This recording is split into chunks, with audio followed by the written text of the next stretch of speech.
이 사랑니 같은 경우에는 앞에도 이제 치아가 하나 있을 거 아니에요. 사랑니가 이렇게 올라오면 걸리는 경우가 굉장히 많아요. 야, 사랑니 그거 함부로 빼지 마라, 다 쓸 데 있다, 이렇게 얘기하시는 경우들이 좀 있었어요. 그러면은 꼭 빼야 되느냐 아니면 사랑니 안 빼도 되느냐, 이 부분에 대해서 또 한번 좀 정리를 해드려야 되는데,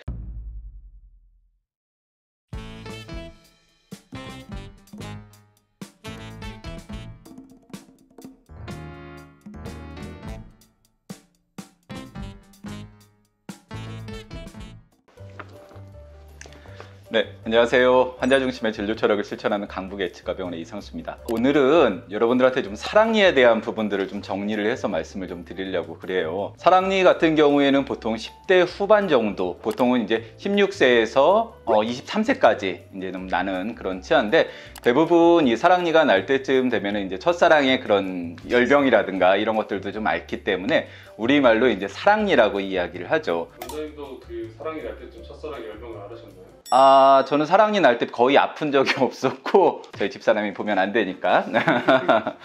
대부분 사랑니는 좀 똑바로 나는 경우가 흔하지 않아서, 사랑니가 나게 되면은 이도 좀 아프고 또 이를 좀 빼거나 이런 경우들이 좀 많이 생기는데, 사랑니는 그러면 왜 똑바로 안 나고 이렇게 삐뚤어 나게 되는 경우가 많으냐? 이 사랑니 같은 경우에는 똑바로 이렇게 올라오는 게 아니고요, 뒤쪽에서부터 올라와서 이렇게 일어납니다. 옛날같이 이제 턱을 많이 쓰거나, 아무래도 이제 거친 음식이나 이런 것들을 많이 먹다 보니까는 턱으로 이제 씹거나 이런 것들이 굉장히 많은데, 요즘 음식들은 대부분 다 부드럽잖아요. 많이 씹을 만한 일들이 별로 없다 보니까는 턱이 발달을 안 하는 거예요. 발달을 안 하다 보니까는 턱이 점점 작아지고, 그러니까는 사랑니가 똑바로 나와야 될 자리가 없으니까는 앞에도 이제 치아가 하나 있을 거 아니에요. 사랑니가 이렇게 올라오면 걸리는 경우가 굉장히 많아요. 그래서 사랑니는 이제 삐뚤어 나는 경우들이 굉장히 많고, 앞차에 걸려 있다 보니까 이 부분에 음식물 같은 것들이 많이 끼는 경우들이 좀 많이 있습니다. 사랑니가 나면은 보통 이제 발치를 많이 권해드리는데, 그러면은 꼭 빼야 되느냐 아니면 사랑니 안 빼도 되느냐, 이 부분에 대해서 또 한번 좀 정리를 해드려야 되는데, 똑바로 난 사랑니 그리고 충치가 없는 사랑니라면은 굳이 꼭 뺄 필요가 있다고는 생각하지 않아요. 사랑니가 엑스레이를 찍어봤더니 뼛속에 정말 이렇게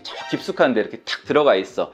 나 이 사랑니 빼야 되나? 라고 생각하시는 경우도 있는데, 모든 치아들은 대부분 문제를 일으킬 때는 음식물들이랑 접촉을 했을 때 문제가 발생을 합니다. 그러니까 아예 사랑니가 뼛속에 묻혀 있어서 음식물이랑 접촉을 안 하면은 그 사랑니는 평생 가도 탈이 안 날 수가 있어요. 다만 이런 경우는 있어요. 사랑니는 뼈에서는 올라왔어요. 뼈를 뚫고 올라왔는데 위에 살이 덮여 있는 경우, 이런 경우들이 좀 있는데, 이제 살이 덮여 있는 부분이 틈이 사실 조금 있어요. 그래서 그 틈 사이로 국물 같은 거는 스며 들어갈 수가 있거든요. 그게 썩으면서 균이 생기고, 그래서 사랑니가 이제 부어서 오시는 경우들도 좀 있기 때문에, 그런 사랑니라면은 빼시는 게 좋아요.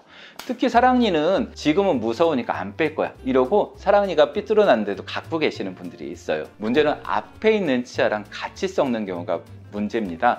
특히나 앞에 치아는 이 뿌리 있는 부분에 썩기 시작하면은 치아를 빼야 되게 될 확률이 굉장히 높습니다. 그래서 사랑니는 앞에 있는 치아의 보존을 위해서도 좀 빼는 게 좀 좋다, 그렇게 말씀을 좀 드리고, 충치가 없는 사랑니는 유지를 해도 좋다고 말씀드렸는데, 사실 사랑니 같은 경우에는 칫솔질이 좀 쉽지가 않습니다. 여러분들 이렇게 손가락을 넣어갖고요, 여기 끝에를 쫙 만져보시면은 턱에서 이렇게 올라가는, 귀로 이렇게 올라가는 뼈가 있는데, 양치질을 하실 때 여기 뼈가 이렇게 있다 보니까 칫솔이 거기 걸려갖고 사랑니까지 칫솔질이 잘 안 되는 경우들이 굉장히 많이 있습니다.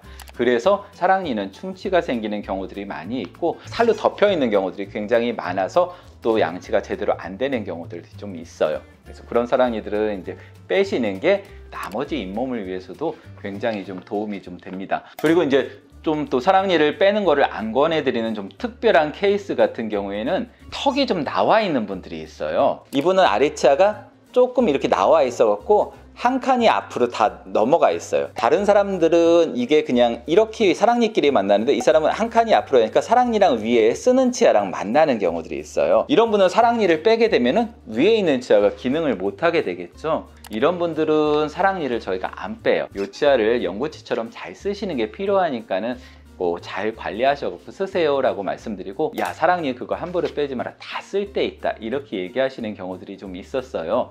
사랑니가 언제 되게 요긴하게 쓰냐면은 틀니 만들 때 되게 요긴하게 쓰입니다.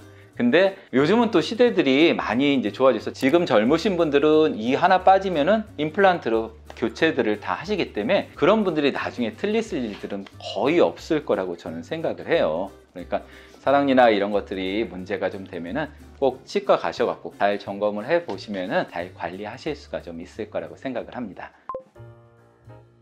기억에 남는 게 사랑니가 막 2개, 3개까지 있는 분들도 조금 봤었고요. 그 사랑니 갖고 또 이런 거를 물어보시는 경우들도 좀 있어요. TV에서 뉴스를 보니까는 이가 빠졌을 때 임플란트를 안 하고 사랑니를 갖고서는 내 이처럼 쓰는 경우가 있다고 하더라. 그래서 나는 사랑니 안 뺀다. 이렇게 얘기하시는 분들도 제가 봤습니다. 그런 것들이 가능합니다. 자가치아 이식술이라고 그래서 내 사랑니를 빼갖고 비슷한 이제 앞에나 뒤에 있는 어금니에다 집어넣는 경우들은 좀 있는데 이게 제대로 효과를 보려면 사랑니 자체가 일단 깨끗하고 똑바로 잘라 있어야 돼요. 그런 자가치아 이식에 사용할 수 있는 그런 사랑니는 흔하지는 않아요. 말 그대로 흔하지 않으니까 뉴스에 나오는 거라고 생각하시면 되세요. 아, 내가 그런 경우를 대비를 해서 사랑니를 갖고 있기보다는 문제가 있을 만한 또는 이미 문제가 생긴 사랑니는 과감하게 그냥 발치하시는 게 건강에도 훨씬 더 도움이 좀 되실 겁니다. 네, 오늘은 이제 사랑니에 대한 부분들 여러분들 좀 정리를 해서 말씀을 좀 드렸습니다. 도움이 좀 되시기를 바라고 또 알찬 정보로 여러분들 찾아뵙도록 하겠습니다. 감사합니다.